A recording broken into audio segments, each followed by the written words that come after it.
Shri Sharada Devi వచనామృతం August 3, 1911. మాతృదేవి నుంచి మంత్రోపదేశం పుచ్చుకోగోరాను. అందుకు కావలసిన సామాగ్రిని నాతో తీసుకుని బాగ్ బజార్కు వెళ్ళాను. ఏ వస్తువులు తీసుకువెళ్లాలో గౌరీమా నాకు తెలిపారు. ఆమె కూడా నాతో పాటు వచ్చారు. నేను వెళ్ళేసరికి మాతృదేవి పూజ చేస్తున్నారు. కొంతసేపు అయ్యాక నన్ను కూర్చోమని సైగ చేశారు. పూజ ముగిశాక నా మంత్రదీక్ష గురించి గౌరీమా మాతృదేవితో తెలిపారు. నేను కూడా ఈ విషయం గురించి మాతృదేవితో మాట్లాడే ఉన్నాను. నేను కొన్ని మంచి అరటిపళ్ళను తీసుకువెళ్ళాను. వాటిని చూడగానే మాతృదేవి, ఓ అరటిపళ్ళు తీసుకువచ్చావా, మంచిది. ఒక సన్యాసి పేరు చెప్పి ఆయన ఈ పళ్ళు కావాలని అన్నాడు. నువ్వు తేవడం మంచిదైందమ్మా అని అన్నారు. తర్వాత అదిగో ఆసనాన్ని తీసుకుని నా కుడివైపు కూర్చొని అన్నారు. నేను ఇంకా గంగానదిలో స్నానం చేయలేదే అని చెప్పాను. దానికి మాతృదేవి, పర్వాలేదు, దుస్తులు మార్చుకుని వచ్చావు కదా అని అన్నారు. మాతృదేవి పక్కన కూర్చున్నాను, కానీ నాకు గుండెలు దడదల్లాడాయి. గదిలో ఉన్న అందరినీ బయటికి వెళ్ళమని చెప్పి మాతృదేవి నాతో, కల్లో నీకు తెలుపబడిన మంత్రం ఏదో నాకు చెప్పు అని అన్నారు. దానికి నేను వ్రాసి చూపించనా అని అడిగాను. దానికి మాతృదేవి చెప్పు అని అన్నారు. నేను కల్లో పొందిన మంత్ర అర్థాన్ని మంత్రదీక్ష ముగింపులో మాతృదేవి వివరించారు. ముందు ఆ మంత్రాన్ని జపించని చెప్పి పిదప మరొక మంత్రాన్ని ఉపదేశిస్తూ చివరిగా దీన్ని జపించు, ధ్యానించు అని అన్నారు. మంత్రార్థాన్ని వివరించి చెప్పడానికి ముందు మాతృదేవి ధ్యానమగ్నురాలై ఉండడం చూశాను. దీక్షా సమయంలో నా శరీరం వనకసాగింది. ఎందుకో తెలియదు కానీ ఏడవసాగాను. నా నుదుట మాతృదేవి ఎర్రచందనంతో తిలకం దిద్దారు. పిదప గురుదక్షిణగా నైవేద్యం ఖర్చులకు కొంత డబ్బు ఇచ్చాను. గోలప్మాను పిలిచి మాతృదేవి ఆ డబ్బును ఆమెకిచ్చారు. మంత్రదీక్ష సమయంలో మాతృదేవి ఎంతో గంభీరంగా కనిపించారు. మంత్రదీక్ష అనంతరం ఆమె తన ఆసనం నుండి లేస్తూ నాతో కొంతసేపు జప ధ్యానాలు ప్రార్థన చేయు అని అన్నారు. నేను అలాగే చేశాను. పిదప మాతృదేవి పాదాలకు నమస్కరించినప్పుడు నీకు భక్తి కలుగుగాక అని ఆశీర్వదించారు. అమ్మ, మీరు చెప్పింది జ్ఞాపకం ఉంచుకోండి, మర్చిపోకండి అని నేను మనసులో అనుకున్నాను. మాతృదేవి స్నానం చేయడానికి గోలప్మాతో గంగానదికి బయలుదేరారు. ఆమె చీర తువ్వాలు తీసుకొని నేను కూడా వెంట వెళ్ళాను. వారు గంగలో దిగినప్పుడు సన్నగా చినుకులు పడసాగాయి. స్నానం ముగించాక మెట్ల మీద ఉన్న పురోహితుడికి మాతృదేవి ఒక అరటిపండు, ఒక మామిడి పండు, ఒక నాణ్యం ఇస్తూ ఈ పళ్ళను ఇస్తున్నాను, వాటితో పాటు ఈ దాన ఫలాన్ని కూడా ఇస్తున్నాను అని అన్నారు. ఆహా పురోహిత, నేడు ఎవరి చేతుల మీదుగా దానం పుచ్చుకున్నావో, ఎంతటి మహత్తరమైన పలుకులు విన్నావో నీకు తెలియదు. కోట్లాది స్వల్ప విషయాపేక్షలతో స్వార్థపరాయణులమై కొట్టుకుంటున్న అల్పజీవులమైన మేము ఆ దివ్య వచనాల అర్థాన్ని గ్రహించగలమా? మాతృదేవి నా చేతులను చీరను ధరించి తడిగుడ్డను నా చేతికిచ్చి రా వెళ్దామని అన్నారు. ముందు గోలప్మ, వెనుక నేను నడుస్తూ వచ్చాం. మా ఇద్దరికి మధ్య మాతృదేవి నడిచి వచ్చారు. ఒక చిన్న చెంబులో గంగాజలం తీసుకొని ఆమె దారిలో కనబడ్డ ప్రతి మర్రిచెట్టుకు ఆ నీటిని కొంత పోస్తూ వచ్చారు. గోలప్మ ఒక చిన్న పాత్రలో గంగాజలం తీసుకువచ్చింది. దాన్ని పూజ గదిలో పెట్టడానికి వెళ్ళింది. ఇంటి ముంగిట నీటి కుళాయి పక్కన ఉన్న నీటి తొట్టికి సమీపంలో ఒక పాత్ర ఉంది. దానిలో నీటితో మాతృదేవి పాదాలను కడుక్కున్నారు. నీ పాదాలకు బురద అంటుకుంది, నువ్వు కాలు కడుక్కో అని నాతో చెప్పారు. నీళ్ల కోసం నేను అటు ఇటు చూస్తుంటే, అదిగో ఆ పాత్రలో నీటితో కడుక్కో అని అన్నారు. మీరు ఉపయోగించిన నీరు కదా అమ్మా అని అన్నాను. నేను ముందుగా కొంచెం నీటిని తల మీద చల్లుకొని తర్వాత వాడుకోవచ్చు, దానిలో దోషం లేదని చెప్పారు. ఆమె అలా చెప్పినప్పటికీ ఆ నీటిని వాడలేకపోయాను. మరొక పాత్ర తెచ్చి తొట్టిలో నీటితో పాదాలు కడుక్కున్నాను. అప్పటిదాకా మాతృదేవి వేచి ఉన్నారు. పిదప మేము మేడ మీదకు వెళ్ళాం. మాతృదేవి 2 ఆకుల్లో గురుదేవుల ప్రసాదం తీసుకువచ్చారు. ఒకటి తాము తీసుకొని మరొకటి నాకు ఇస్తూ ప్రక్కన కూర్చొని తినమన్నారు. ప్రసాదం ఆరగించడానికి ముందు మాతృదేవి పాదోదకం కోరాను. అప్పుడు ఆమె, అలా అయితే ఆ కుండలో నుంచి కొంచెం నీరు పట్రా అని అన్నారు. నేను తీసుకువచ్చాను. ఆ నీటి పాత్ర నన్ను పట్టుకోమని చెప్పి ఆమె తమ 2 పాదాల బొటనవేళ్లను ఆ నీటిలో ముంచి మెల్లని స్వరంలో ఏదో వల్లించసాగారు. ఆమె పెదవులు కదలాడడం చూశాను కానీ ఆమె ఏం వల్లించారో అర్థం కాలేదు. కాసేపు తర్వాత ఇదిగో తీసుకొని అన్నారు. నేను ఎంతో భాగ్యశాలిని ఎంచి ఆ పాదోదకం పుచ్చుకున్నాను. తర్వాత ప్రసాదం ఆరగించసాగాను. తాము తింటున్న ప్రతి దానిలోనూ మాతృదేవి ఒక చిన్న మొక్కను నాకు ఇచ్చేవారు. ఇంతలో భక్తురాండ్రు పలువురు రాసాగారు. వారంతా నాకు అపరిచితులే. వారందరూ అక్కడే భోజనం చేస్తారని తెలుసుకున్నాను. నైవేద్యం కాగానే భోజనాలకు కూర్చున్నాం. మాతృదేవి కూడా తమ చోట్లో కూర్చున్నారు. 3 ముద్దలు తిన్న తర్వాత నన్ను పిలిచి నా చేతుల్లో కొంచెం ప్రసాదం పెట్టారు.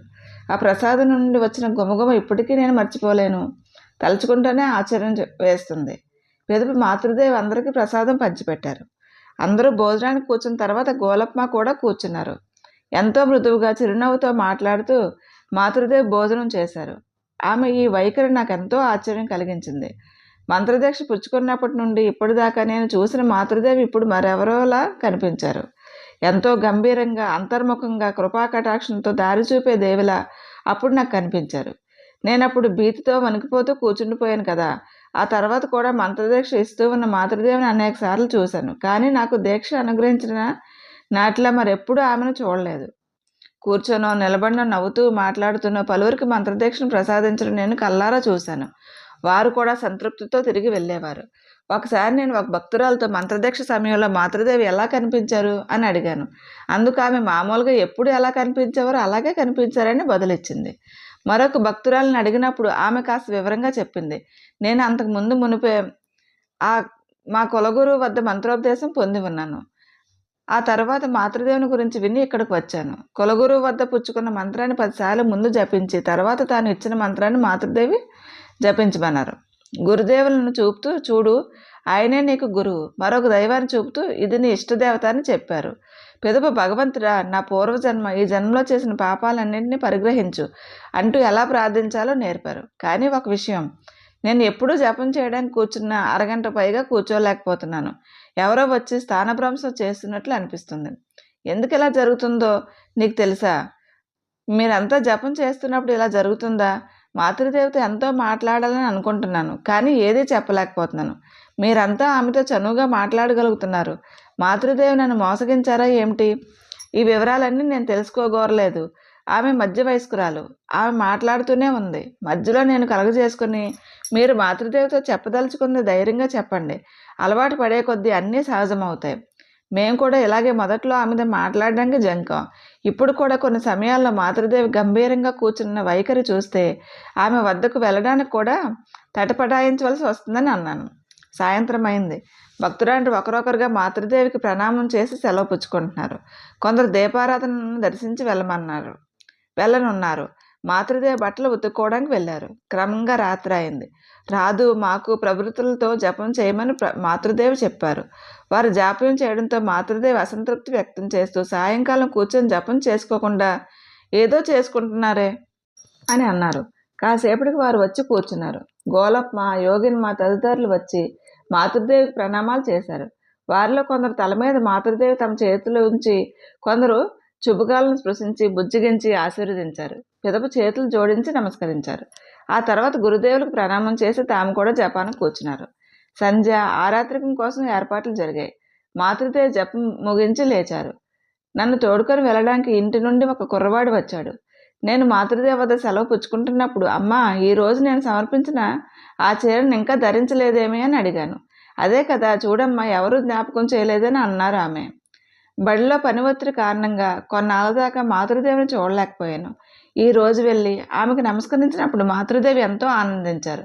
భూదేవి మహాభారతం చదువుతున్నాడు. అతడు బాలుడు, అందుచేత గబగబా చదవలేకపోతున్నాడు. మాతృదేవికి చేయాల్సిన పనులు ఎన్నో మిగిలి ఉన్నాయి. అప్పటికే సంధ్యా సమయం కాబోతుంది. అందువల్ల ఆమె నన్ను చూసి భూదేవితో, ఆమెకు ఇవ్వు సులభంగా చదువుతుందని చెప్పారు. ఈ అధ్యాయాన్ని ముగించకుండా లేచి వెళ్ళలేను కదా అని చెప్పారు. మాతృదేవి కోరిక మేరకు మహాభారతం చదవడం మొదలుపెట్టాను. ఇంతకు మునుపు ఆమె సమక్షంలో నేను ఏదీ చదవలేదు. ముందు కాస్త బిడియపడ్డాను. ఎలాగో అధ్యాయం చదవడం పూర్తి చేశాను. తర్వాత మాతృదేవి చేతులు జోడించి ఆ పుస్తకానికి నమస్కరించి లేచి నిలబడ్డారు. మేము కూడా ఆరాధకులను తిలకించడానికి పూజ గదిలోకి వెళ్ళాం. ఉచితాసనంలో మాతృదేవి కూర్చొని జపం చేసుకోసాగారు. జపం పూర్తి చేసి హరిబోల్ హరిబోల్ అని ఉచ్చరిస్తూ లేచారు. పిదప గురుదేవులకు నమస్కరించి అందరికీ ప్రసాదం పంచిపెట్టారు. తర్వాత దైనందిన విధుల గురించిన సంభాషణ మొదలైంది. మాతృదేవి సదా పనిచేస్తూ ఉండాలని చెప్పారు. పని చేయడం వల్ల శరీరం, మనసు ఆరోగ్యంగా ఉంటాయి. ఆ రోజులో నేను జైరాంపేటలో ఉండగా రేయింబావులో పనిచేసేదాన్ని. ఎక్కడకు ఎవరింటికి వెళ్ళేదాన్ని కాను. అలా వెళ్తే వచ్చేసింది, పిచ్చివాడి భార్య వచ్చేసింది అనే మాటలే ఉండేవి. ఒక సందర్భంలో నేను తీవ్ర వ్యాధితో బాధపడ్డాను. ఎంతకూ వ్యాధి నయమవడం లేదు. చివరకు సింహవాహినీదేవి సమక్షంలో ప్రాయోపవేశం చేయమని మా అమ్మ చెప్పారు. ఆ వ్రతం ఆచరించిన తర్వాతే వ్యాధి నయమైంది. సింహవాహిని గొప్ప జాగృత దేవత.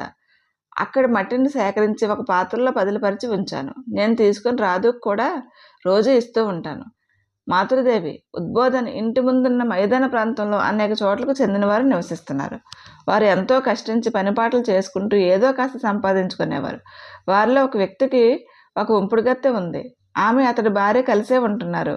ఒక సందర్భంలో ఆ ఉంపుడుగత్తెకు చాలా జబ్బు చేసింది. ఆ విషయం ప్రస్తావిస్తూ మాతృదేవి ఇలా అన్నారు: ఎంత శ్రద్ధాశక్తులతో అతడు ఆమెకు శుశ్రూష చేశాడు.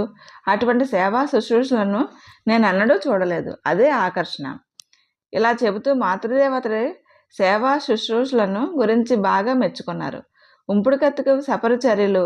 ఉంపుడుకత్తె అనే ఆలోచనే మన ముఖంలో నిరసన భావాన్ని వ్యక్తం చేస్తుంది.